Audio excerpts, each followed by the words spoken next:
चाहता हूं कि जिन भारत विरोधी और आतंकी संगठनों ने भारत माता के मस्तक पर हमला करके कई परिवारों के सिंदूर मिटाए थे, उन्हें भारतीय सेना ने ऑपरेशन सिंदूर के माध्यम से इंसाफ दिलाने का काम किया है। और इसके लिए आज सारा देश भारतीय सेनाओं का अभिनंदन कर रहा है। ऑपरेशन सिंदूर सिर्फ एक सैन्य कार्रवाई भर नहीं है, बल्कि भारत की राजनैतिक, सामाजिक और सामरिक इच्छा शक्ति का प्रतीक है। यह ऑपरेशन आतंकवाद के खिलाफ भारत की दृढ़ इच्छा शक्ति का और सैन्य शक्ति की क्षमता और संकल्प शक्ति का भी प्रदर्शन है। हमने दिखाया है, भारत आतंकवाद के खिलाफ जब भी कोई कार्रवाई करेगा तो आतंकवादियों और उनके आकाओं के लिए सरहद पार की जमीन भी सुरक्षित नहीं रहेगी। भारतीय सेनाओं ने ऑपरेशन सिंदूर को पाकिस्तान में मौजूद आतंकी ढांचा ढहाने के उद्देश्य से लॉन्च किया था।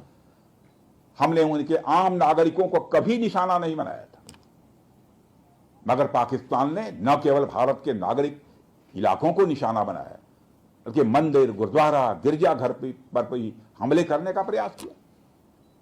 भारतीय सेना ने शौर्य और पराक्रम के साथ साथ संयम का भी परिचय देते हुए पाकिस्तान के अन्य ठिकानों पर भी प्रहार करके करारा जवाब दिया है।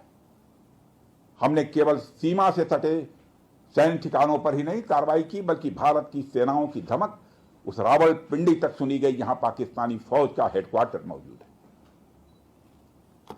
मित्रों, भारत में आतंकवादी घटनाएं करने और कराने का क्या अंजाम होता है, यह पूरे विश्व ने उरी की घटना के बाद देखा, जब हमारी सेना ने पाकिस्तान में घुसकर सर्जिकल स्ट्राइक की। पुलवामा के बाद देखा, जब बालाकोट पर एयर स्ट्राइक की गई, और अब पहलगाम की घटना के बाद दुनिया देख रही है कि जब भारत ने पाकिस्तान के भीतर घुसकर मल्टीपल स्ट्राइक्स की हैं।